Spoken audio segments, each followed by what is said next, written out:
ఫిబ్రవరిలో కూడా 56 కోట్లు కూడా విజయవాడకి రిలీజ్ చేయడం జరిగింది. విజయవాడ ప్రజల్లో ఎక్కడా కూడా ఎటువంటి అసంతృప్తి లేదు. మీరు రాజకీయం చేయాలి అనుకుని రాజకీయాలు మాట్లాడితే తప్పించి ఈ రోజు నాకు తెలిసి మీరు కూడా ఆ రోజు విజయవాడ వరద బాధితుల్లోని మీరు ఉన్నారని ఒక సందర్భంలో మీరు కూడా నాకు చెప్పారా, మీరు ఎవరో సంథింగ్ మీరు కూడా చెప్పారని చెప్పారు. నిజంగా ఇప్పటికీ నేను కట్టుబడి ఉన్నాను అధ్యక్ష, విపత్తుల శాఖ మంత్రిగా నేను ఇప్పటికీ కట్టుబడి ఉన్నా.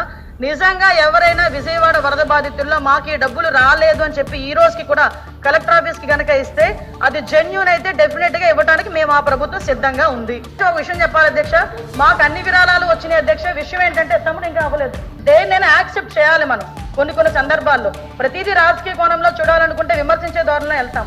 కానీ ఈ రోజు చూస్తే అధ్యక్ష కిడ్నీ బ్యాంకులు బయటకు తీసుకొచ్చి చిన్న పిల్లలు దాచుకున్న డబ్బులు కూడా బయటకు తీసుకొచ్చి బుడమేరు వరద బాధితులకి ఇచ్చిన సందర్భాలు కూడా చాలా ఉన్నాయి అధ్యక్ష.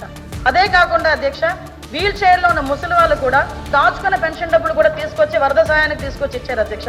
అటువంటి సందర్భంలో అధ్యక్ష నాకైతే ఒకటి, జగన్మోహన్ రెడ్డి గారు బుడమేరు వరద బాధితులకి ₹1 కోటి అనౌన్స్ చేశారు కానీ ఆ చెక్ అయితే మాకెవరికి రాలేదు. మా విపత్తుల శాఖ అయితే రాలేదు అధ్యక్ష, గవర్నమెంట్ కి అయితే రాలేదు అధ్యక్ష.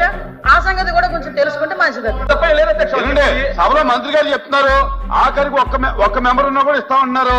మీరు లిస్ట్ పెట్టండి, కమిటీ ఏముండవు. కూర్చో కమిటీ ₹1 కోటి చేద్దామా తమ్ముడు? ₹1 కోటి జగన్ ₹1 కోటి చేద్దామా కమిటీ? చెప్పు ఒకసారి, జగన్మోహన్ రెడ్డి సార్ ₹1 కోటి ఉందా?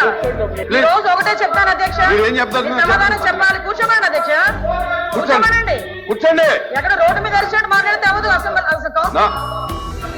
ఎంత బెనిఫిట్ వెళ్ళింది అంతా కూడా ఆన్లైనే.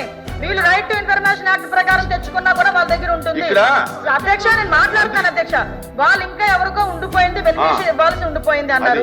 నేను మొదట సమాధానం చెప్పినప్పుడు చెప్పాను కదా అధ్యక్ష. ఇప్పటికీ మేము చిత్తశుద్ధితో ఉన్నాం. నిజంగా జెన్యూన్ గా ఎవరికైనా రాలేదు అనుకుంటే గనక మాకు చెప్తే మేము డెఫినెట్ గా ఇవ్వడానికి మేము సిద్ధంగా ఉన్నామని చెప్తున్నప్పుడు ఇంత రాద్దాంతం ఎందుకు అధ్యక్ష? కమిటీ దేనికి అధ్యక్ష? కమిటీ దేనికి? నిజంగా కమిటీ వేయాలనుకుంటే కమిటీ చాలా వాటికి వేయాలి. బాబు క్లారిటీగా చెప్పారు. ఇంకెవరన్నా అధ్యక్ష ఇక్కడున్న సభ్యులందరికీ వినుస్వామి కూర్చోమ్మా, కూర్చో.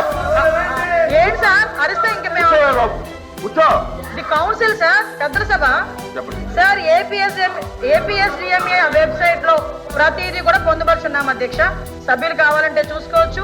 మళ్ళీ చెప్తున్నా, నిజంగా బుడమేరు వరద బాధితులకు ఎవరికైనా బెనిఫిట్ అందకపోతే అది జెన్యూన్ అయితే డెఫినెట్ గా ఇవ్వడానికి మా గవర్నమెంట్ ఈరోజు సిద్ధంగా ఉంది. ఓకే.